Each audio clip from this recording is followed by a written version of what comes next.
It's Alana here from the Real Racing 3 team and the EA Fire Monkey studio. And I'm back with another episode of Behind the Remix, where I speak to the artists who are behind the remixes of our in-game soundtrack that was originally produced by Ryan Kurt. With me today, I'm joined by SIPPY, an Australian-based music artist who's getting a ton of support in the EDM community.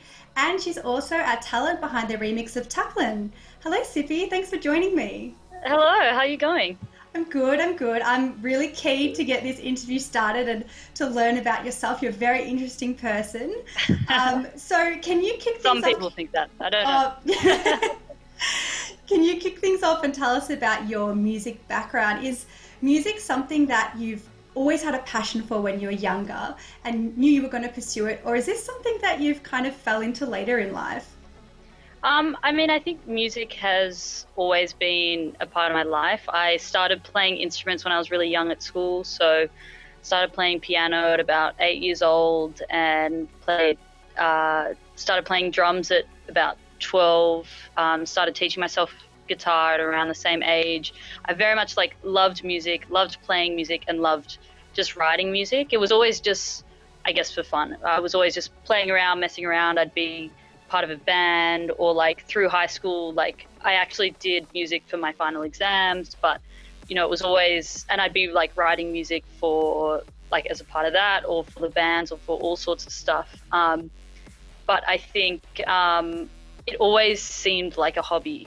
I was never the best at any of these instruments, so I really didn't think that there was much of a, I guess there was a career in it. So I actually went to uni and studied applied science and did something completely different, and then completely different. And then I guess I just missed it, and I just wanted to write music just for fun. And so I started to learn to DJ and started to learn to produce. And that was kind of, again, just for fun, but it just really snowballed. And snowballed to the point that eventually I kind of had this point where I had to make the decision of, am I going to go for this, as my career, full time, or, and it was kind of that breaking point with that. And I did start getting some jobs in the back end of the music industry, just to kind of be in a similar field. But I definitely didn't see it as a career option, but music has definitely always been a part of my life. And it's just in a different application. Very much at school, it wasn't electronic at all. It was all, guitars and live music and that sort of thing. So I guess the whole electronic side of it was definitely a newer thing that I sort of got into later in life, through university and even after. Awesome. And when you said that it wasn't really something that you thought to pursue, but it was there was a point. What was the point where you're like, all right, I'm going to give this a go. This is going to be my career? I think, so after I finished studying at uni, the degree was in applied science and exercise and sports science. Literally went straight out of that and started running some DJ schools. So didn't even use that degree at all. But I sort of, that was my my full-time job, and I was doing music on the side, and that was working out really well for me, I guess, because I was still in the music industry, and I didn't have a huge focus on being an artist myself. I was just I was doing it on for fun, really. Still, I mean, I still do it for fun, but you know what I mean, it wasn't my main source of income. And then I actually there was a DJ that was over here playing a show by the name of Bear Grylls, and he, we became friends really quickly, and he kind of gave me this opportunity. He said, come over to America and just see what the music community is like over there, and come see some shows and come see what it's all about. So I went over there, and when I went over it and saw the scale of it all, and met these other artists and saw what they were doing, I think that's the point to me that I was okay, I can do this, and I want to do this, and that was the first turning point in terms of wanting to pursue it. But I kept working full time because I started studying in music online via Icon Collective, and then I just kept working because I needed to earn money, because I knew how much investment it takes, to start a new business and a new project. and I was working for about 3 years, and then I finally got to a point where I had a whole heap of money saved up. I was still living at home with my parents, and I just kind of had that moment where I was a bit like, you're gaining the traction now, like it's sort of, you've got the opportunity to do it. Like you've got the safety net of, you know, you're living at home, you're not paying rent, and you've got all this money saved up to invest in it. And I think that was really the moment that I was like, now's the time to go for it, which was actually such a scary moment because I was like, if this doesn't work out, like, not that, you know, if it doesn't work out, I'll go and find another job. But in terms of like, that's the first time I think I'd really given something a go that was such a big risk. You know, I didn't know how it was going to turn out. And I mean, luckily now we're however many years on, I don't even know when that was, at least probably 3 years on, and I'm still here and it's still going good. So it worked out in the end. But yeah, so that was kind of the turning point, I guess, for me. Great. And when you were growing up, did you have a specific artist or a song that kind of drew you to music? Is there a moment where you're like, oh, this is something that I want to pursue it as you were younger? Yeah, I think there were definitely a few moments, and like, I guess the artists that I'm about to mention are, like, a lot of artists I think are like, would think it's kind of like the stereotypical answer in some respects, but like, I mean, when I'm thinking about when I was really young, I was always around music, so I can't really remember a specific point. But as I got older, I can remember, and this is what drove me to learn to DJ and produce and get into electronic music specifically. And it was actually when I was studying at university. I heard Flume. Yeah, every Aussie especially, like, yeah, like, but he wrote that, it was that remix of Hyper Paradise, by Hermitude, and I heard that and I was just blown away because I was like, how did he do that? I was more, obviously I loved the song, but I also was like, how did he make that? Because I could tell it wasn't like what I was used to, which is like guitars and drums and piano and that. I was like, how did he make that so catchy and sound like a song? He made that sound like an instrument, you know, like he made that little vocal sound like an instrument, and it just really, like, it intrigued me. And I just thought, wow, this guy's written this whole song on his computer, you know what I mean? Mm-hmm. So that exact moment is what actually drew me into learning to, well, I was first trying to learn to produce, and then I learned to DJ instead because I had no idea what I was doing, and then slowly learned to produce after that. So that was definitely one of the big ones. And the other one was, I heard this song back when I was probably, I'm going to say maybe 15, and it was Zed's Dead's remix of Eyes on Fire, which is like this, that's the first time I'd ever heard like dubstep. And honestly, like, that song, I think I heard it at the time and I was like, I've never heard anything like this. And I just thought it was so out of this world, and I really loved it. And I think that was definitely a moment for me as well. That was kind of, not that I don't think I even acted upon it for years and years, but it was just something that was definitely like quite pioneering. And then also always just listening to Skrillex as well. Yeah. Like he was one of those ones that I was like, he was such a like misfit off in this little niche that like came out and like, you know, really did it. And I think that was also another, you know, artist and a couple of songs that I heard that I was like, yeah, this is a really, like, it was quite pioneering for me. It was a really interesting time. I think it was around 2012, especially when Flume released that album. And I just, same thing, I couldn't believe that these sounds could be made in a song, and it was so different to what we've ever heard before.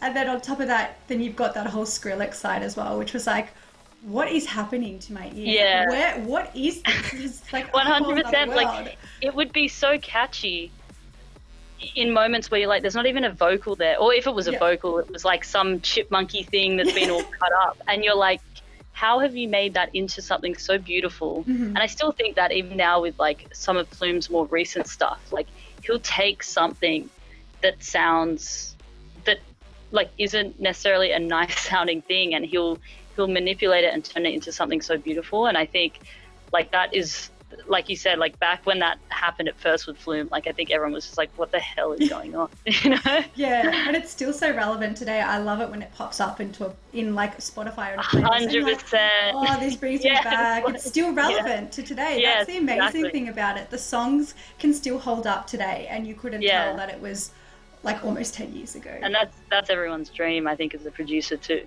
Yeah. And talking about like all these different genres, you're sort of described it as a bass music. Can you explain to our viewers and our players where does bass come from? Where does bass music, what genres does it come from? I mean, I hope none of the pioneers are going to nitpick me on this, but I mean, when I talk about bass music, like it's mostly a focus on I guess like bass. But you know, it's kind of I definitely produce more in the genres of like dubstep, drum and bass, you know, a bit of like bass house, and I mean even trap, like way back, although I know that term's changed a lot. But essentially, like I guess my influences and where I kind of see it all coming from is really that UK dub and dubstep kind of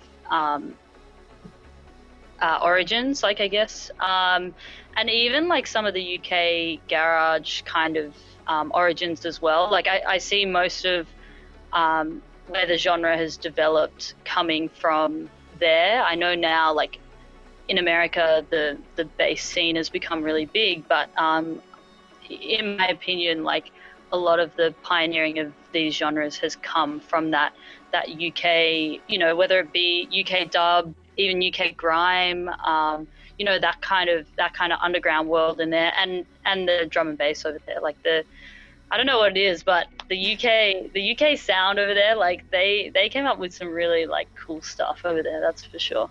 Yeah, very different. It's funny, our other artist, Crop UK, he also said he drew a lot on garage as well, and origins of that. So it's really cool speaking with each artist.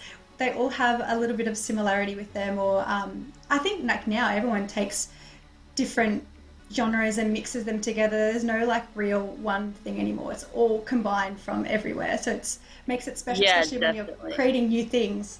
Yeah, definitely. And I think when I go to write music, it's funny because like I often get asked like, what's your inspiration? And I think people expect me to say like the big people in my genre, like the dubstep artists and all that sort of stuff. But to be honest, like my influence and my inspiration comes from things that are completely different. Like half the time it's got nothing to do with bass music or dubstep or anything like that. So it's and I like hearing other artists doing that as well, because it means you come up with something really different and quite original.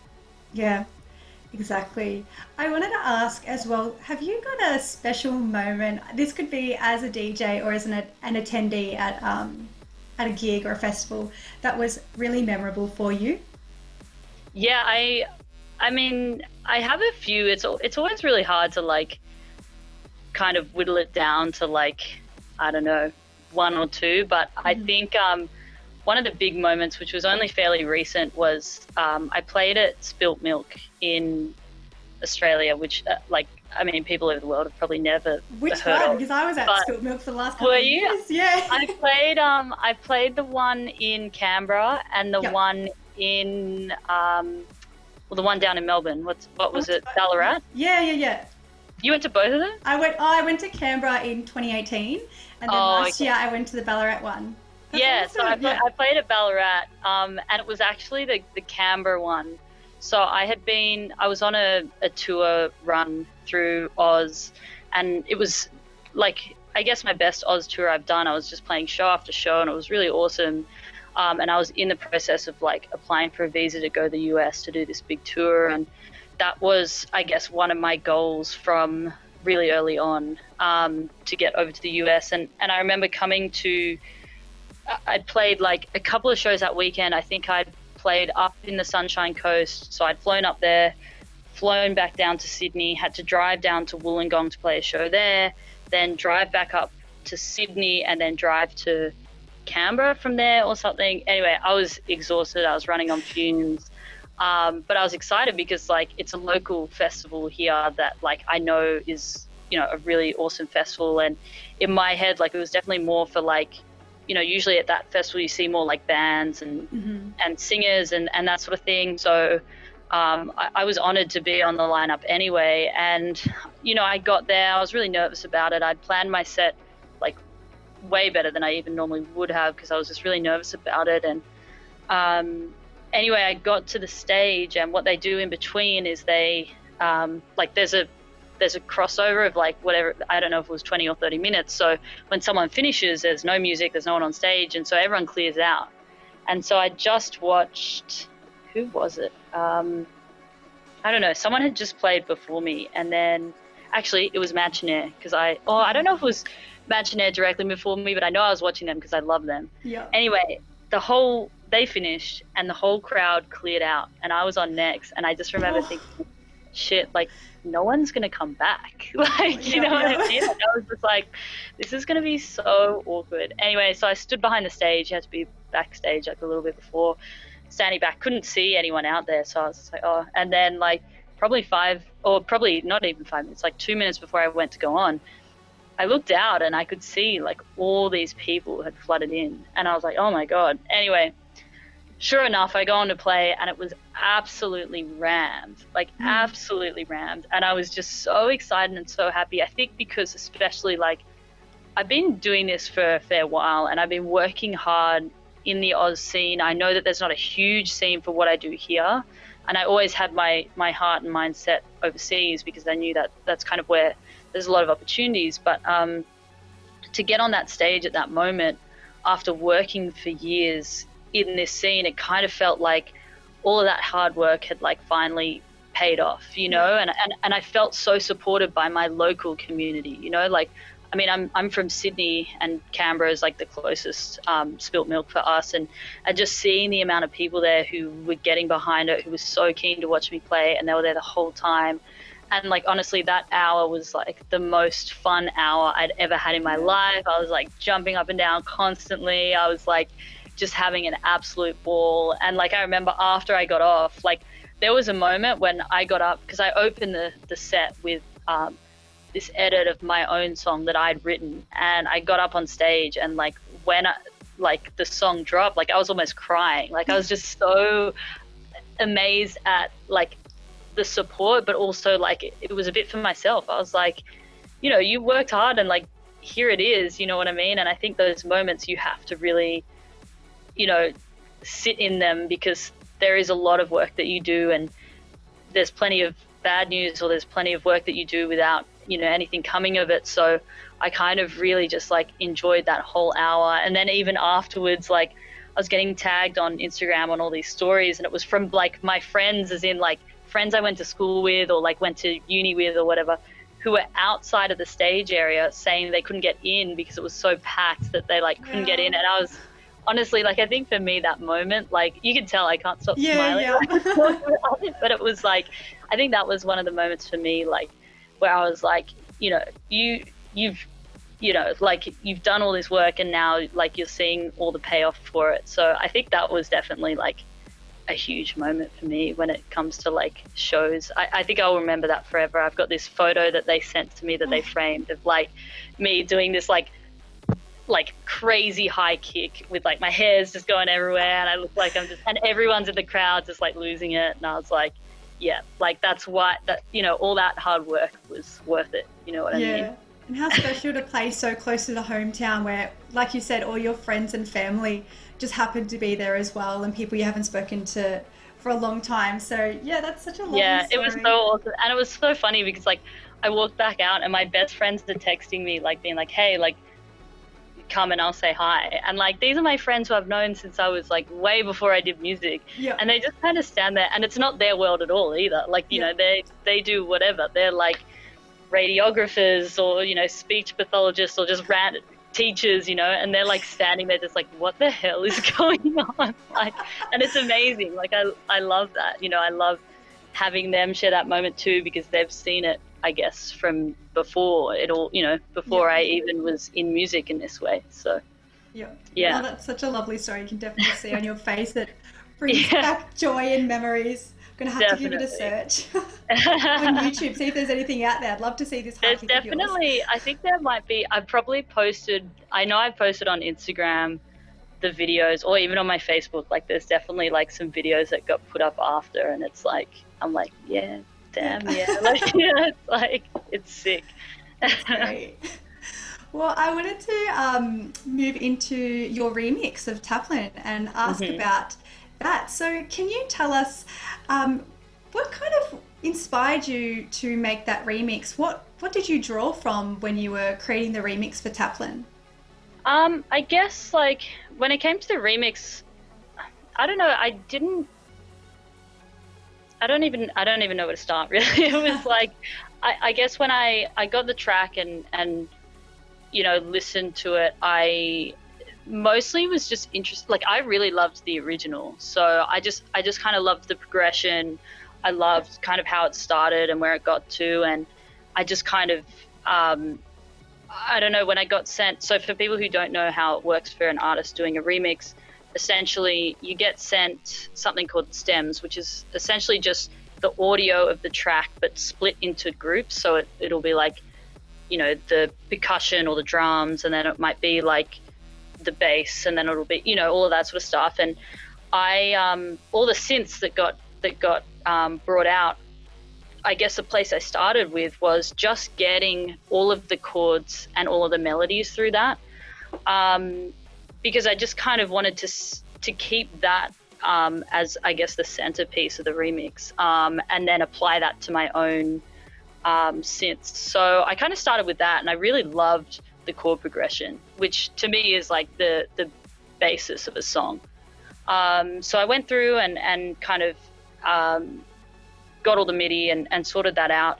And then to be honest, I feel like the track just kind of, I know this is going to sound really like random, but it just like kind of wrote itself in terms of I just started putting in my own drums, I started putting in my own synths, and I just made sure that I used that, I guess that chord progression as my home. So that was kind of the structure that I already put in there.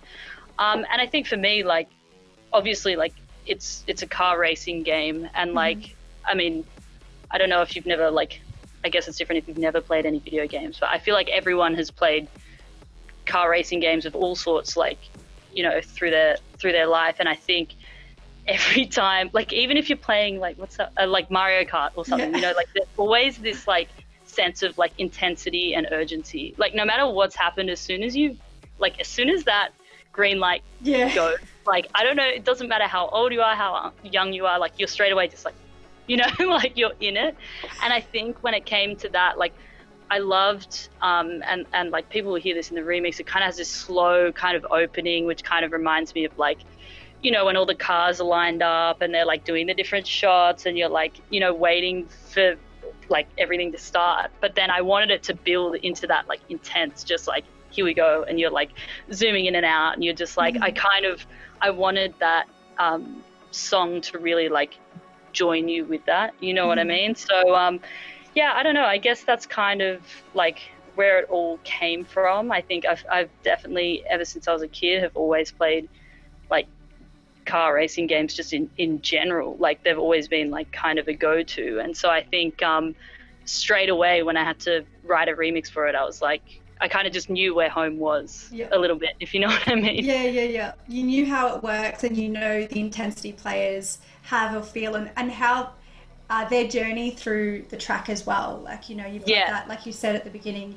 you're getting ready, the shots of the yeah, car. I'm picturing like the Mario Kart as well, when you get all the characters pop up.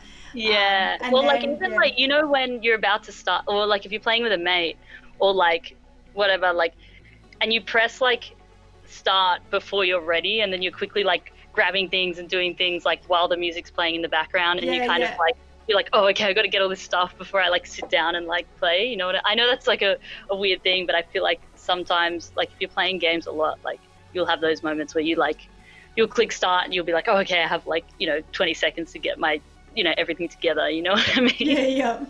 Yeah. And you sound like a bit of a gamer yourself. What's your favorite video game to play? And it doesn't have to be real racing. That's totally fine. It It can be doesn't, anything. it doesn't have to be real racing, of course. Yeah.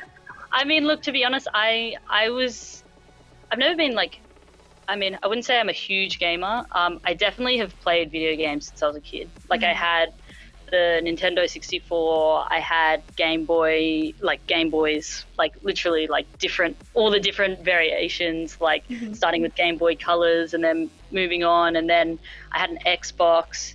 And then I guess like I kind of, more recently, I kind of tried my best to avoid playing video games because I was trying to stay productive with work, and because I'm constantly on technology, computers, phones and everything, I was trying so hard to avoid it. And then during ISO, we'll probably talk about this later, but I built myself a computer, and everyone was like, you can't build yourself a computer like that and not play video games. And I was like, all right. So I started getting back into it again, and like my go-tos that I play a lot at the moment are I play Fortnite all the time, and I also play Valorant, which I'm very bad at, like really bad. I mean, I'm pretty bad at Fortnite as well. Like I'm just in general, I'm actually not very good at at video games, but like I love it. I enjoy it, which is why it's dangerous. That's why I try my best like not to play very much. And I think as a kid, like my favorites were like, I loved playing on the Nintendo when I was a kid, but also my sister and I used to play that, I don't know if you know this game, it was an Xbox game called SSX Tricky, and it was like a snowboarding game, and it was the best. My sister and I used to play it all the time. Like it's just such a random one. Anyone who knows that out there, I mean, it's not that underground, but like that used to be my game. And now I think about it, I'm like, it's so random. Like, but it snow, was so especially like I mean, look, we don't really get to see as much snow, especially in Sydney. You do sometimes, but you know, any opportunity you can, like exactly. Like, yeah, let's get good at snowboarding. And then you go and try real snowboarding, and you realize how difficult it is. Yeah, but I think at the moment I've been playing a lot of Fortnite and a little bit of Valorant as well. So, yeah. Great. I love it. And like you said, we've got so much time in ISO. It's kind of hard not to fall into that trap. I know. I did well to avoid it as long as I could, and now I'm like, nah. Yeah. Like, let yourself just like have a bit of fun. Yeah, exactly. Have you been playing a lot of music in ISO as well? Have you been struggling to kind of keep focus, or has it been a really good opportunity to just like go hard? I don't know. It comes in waves. I'm not someone who does well with just chilling out and sitting still. So I definitely went very hard in working for probably like, I'm gonna say like 7 months. I think I'm only just at the moment starting to be like, okay, just like take a breath and just like don't push yourself too hard. But I've definitely been writing a lot of music. I released an EP that was written within 2 weeks during ISO. I've written a lot of remixes, and they're all starting to come out. A lot of collaborations I've been doing as well. So I've definitely been working on a lot of music while I've been here, and like in COVID times, ISO times, I feel like that was the only thing I felt like I had any control over. So I really like buckled down, and it's great because like seeing how far my music production has come in that time is like, you know, it's nice to see, because I'm like, if I didn't have this time, I don't think my music would have come this far that quickly. It's not that I wouldn't have eventually gotten there, but it's just when you're touring constantly, you can't give dedicated time to it. So everything's like a little bit slower in terms of progression that way. But I've definitely been writing a lot of music. I've already started. I essentially have like for the rest of the year, all my releases are lined up and scheduled, ready to roll out, and I've got some songs that I'm working on like in for releases for next year. So I'm feeling like that's actually honestly like such a nice feeling to just be like, cool, like I've done all this and now I can write without as much pressure, which is really awesome. But I don't think I've really struggled to stay productive in this time. But in saying that, like that's in a general term. It's like I might have 1 or 2 weeks where I'm like, I don't even want to do anything, and then I'll have other weeks where I just like I'm happy to work. So I've enjoyed writing music. I think I just miss playing shows so much. Like that's where I feel my most at home, and that's that's something that I really miss, and it can't be replaced. You know, I do live streams and things like that, and I do love it, but it's just not quite the same, I guess. The adrenaline and the atmosphere of being on there, like working Exactly. with your crowd. Yeah. It's hard. There's lots of live streams that have gone out and they're fun, but it's just I mean, like, honestly, I was surprised that it was quite fun to play. You know, I thought that I'd be like, oh, it'll be a bit weird, but I actually still, you know, you kind of trick yourself into being like, oh, that, you know, but the thing is, you know, it is definitely like fun, but it's just, there's nothing that beats like being there with other people and experiencing it with other people and enjoying it with other people. And that's definitely something that I've really missed a lot. Yeah, I guess it's really hard. I mean, what do you think the future sort of looks like for, or now with the pandemic, what do you think the future looks like for recording live music, but also performing? I think, like, I'm a fairly optimistic person, and as much as I want to, like, jump along with all those people who are like, oh, this is going to, like, transform the industry and it's going to change forever, unfortunately, I actually don't think it will. And I think this period has shown that this industry could really do with a lot of changes. It pretty much, I mean, long story short, for anyone who has looked into it or not really looked into it, when it comes to artists nowadays, for the most part, the most income comes from shows. And as much as, like, obviously during this period, a lot of people are branching out and trying to teach classes or sell merch or do all these other things, unfortunately, like, nothing is quite as lucrative for people as shows. And the thing that really upsets me about that is, I mean, look, I love playing shows, and like that's the thing that I enjoy most, and I definitely am wanting to go back to shows and do all that sort of stuff. But the thing that upsets me the most is actually when you look at things like Spotify and Apple Music. Now, like, I love Spotify. I use Spotify all the time, every day. They curate incredible playlists. Like, you know, I love it. I use it constantly. But the negative with Spotify is it's so cheap to become a member of Spotify. So there's only so much money that they can divvy out to artists. And when you look at it that way, I feel like the art of writing music and writing a song has been grossly devalued. I think now when someone releases a song, it's just like, it's kind of like no big deal, you know, and in so many different ways. You know, in one way, people hear a song and then they forget about it, you know, the next week. And, you know, that's partly the audience and the stream of information and, you know, that's coming through. That's kind of the way the internet is, I guess. Nowadays there's so much content that it's just like, you know, let's keep the content coming, sort of thing. And then it's also on the artist. You want to write something that's memorable, that stands the test of time, like that Flume track we were talking about, you know, like that. There's kind of two parts of it with that. But I think, when it comes to like, when it comes to the music and how much, like, I guess artists are being paid and getting for songs, like, it kind of devalues the art and what they're doing. And I think that's really sad, and it's really hard, not only as an artist, but even looking at artists that I think are so talented and work so hard, and they don't really get, I don't know, they don't really get the recognition or like the money and royalties. I know that's a bit of a far off rant, but that's something that I really wish that, I really think it's important to change. And unfortunately I don't think it will. I would love for that to change. I would love for people to start valuing music as art a little bit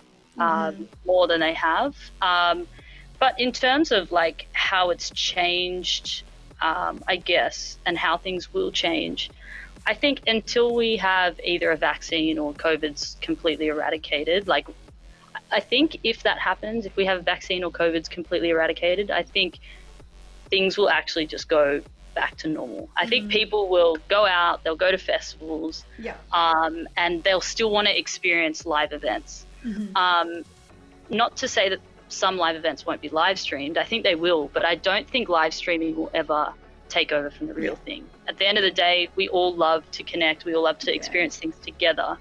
So I think that's important. But I think in the meantime, I think this whole experience is making people be a little bit more creative when it comes to how to throw an event that's safe. Yep. So, people are doing things that are socially distant. People are doing things that are in pods or that are drive-ins or, and I think that's great that we're really pushing to try and continue to have these events.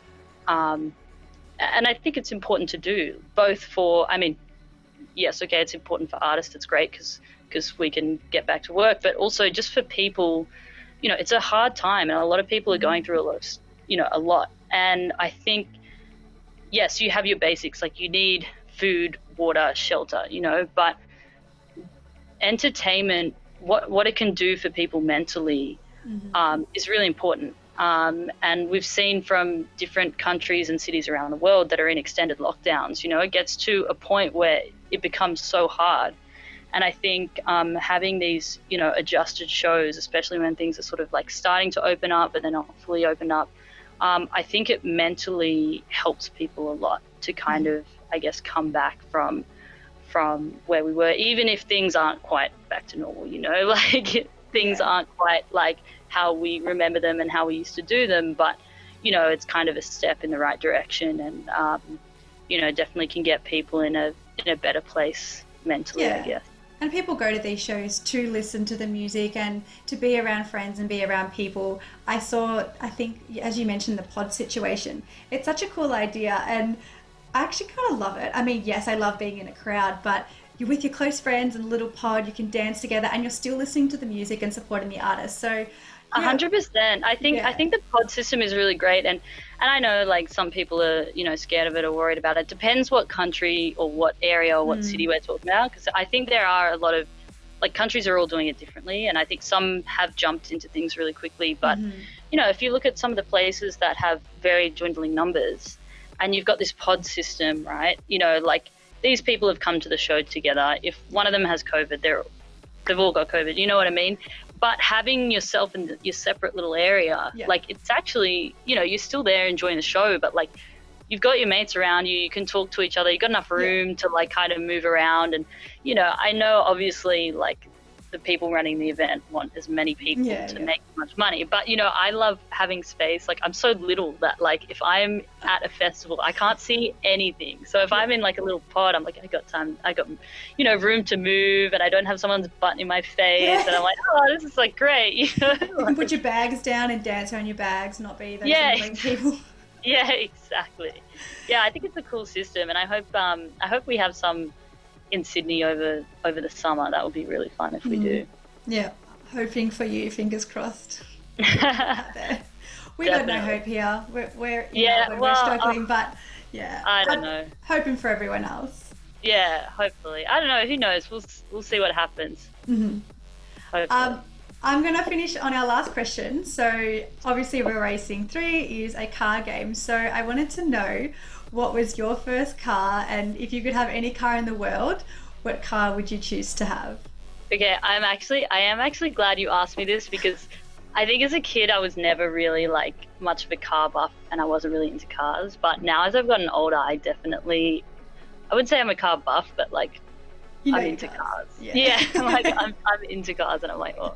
And I've had some recently that I'm like, oh, if I had unlimited money, that's what I'd get. Yeah. And then it's sort of changed, and I'm like, oh, actually, maybe not that one, maybe, But so my first car that I had, I mean, it does count. It was the first car I had, but it wasn't really my car. It was a car that was my dad's, and then he kind of gave it on to my sister when it was getting a bit old, and then after she had it, she then gave it to me, so it was like really old.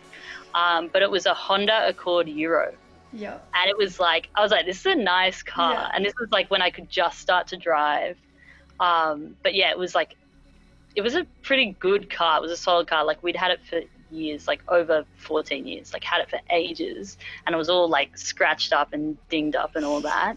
But I loved it. I loved that car. I actually ended up like selling it. I didn't really sell it for that much to my best mate, and she still drives it and she loves it. But my first car that I actually bought myself, I actually bought towards the start of COVID. Actually, it's secondhand, but it's a Golf R. And I love it. It's like Yeah. really fast and Yeah. zippy, and just like I love it. Like I am still like like so proud of myself for being able to like have that car and to be able to Mhm. buy it. And when I first started, I've actually been driving that car for a fair while, but I only recently like bought it and paid it off during COVID. But like I that's kind of what started getting me into cars, because I drove Mhm. that and I was like, this is fun. Like, you know what I mean? Yeah, Like yeah. I loved it. So that's my car at the moment, and that's, I guess, like my first car, like the car that I bought. If I had unlimited, like if I could buy any car in the world, I don't think, I'm not very like extra. Like I'm not the Yeah. type who's like, oh, I'm gonna get a Lambo. You know, like Mhm. that's not really my vibe. I really love. I don't know if you've heard of the artist Rez, but she has an Audi R8 Mhm. that's like matte wrapped, Yeah. and I would honestly like, I think that would be my dream. And I know it's like, it's not the like Lambos or anything like that, but like I don't know, the Audi R8 just looks, I mean, I've never like ridden in one before, but I think that would definitely be my vibe. And I would want to like, I'd want to have like dark gray matte wrapped, and yeah, I would just froth. That would be, it's still like, I'm like, if I ever buy that car, I'll be like, you You've made made it. it. That's it. You've peaked. Like success. 100% you've peaked. It's all down from here. Yeah. But yeah, I've definitely become a lot more into my cars. And I think recently I wanted to get, well, not wanted to get, but I was thinking about the car I wanted, and it was like Merc have done this like AMG tank type Mhm. thing. And like, at first I was like, I definitely want that car. And now I've seen them everywhere. And I think it's kind of made me be like, okay, now that I've seen so many of them, Yeah. like, I'm not Not really as sure, like, special. go back to the R8. Yeah. Like, that's the dream. I love it. You've given it lots of thought. So Yeah, I have. Still don't have the money for it, but one day. yeah. Well, Sippy, it's been really fun chatting with you today. It's been so cool listening to your journey, and you're such an interesting person. So I wanted to thank you for coming on and chatting with me, and I hope everyone enjoyed the chat. Awesome. Thank you so much for having me. It was so awesome talking to you. Sippy's remix of Taplein is available in-game now, and you can also listen to it on Spotify, Apple Music, or wherever you stream your music. Don't forget to also collect Sippy's super cool exclusive car livery, which is available by completing stage 1 of the Yas Marina GP event. Thanks again for joining me, Sippy, and happy racing and happy listening, everyone.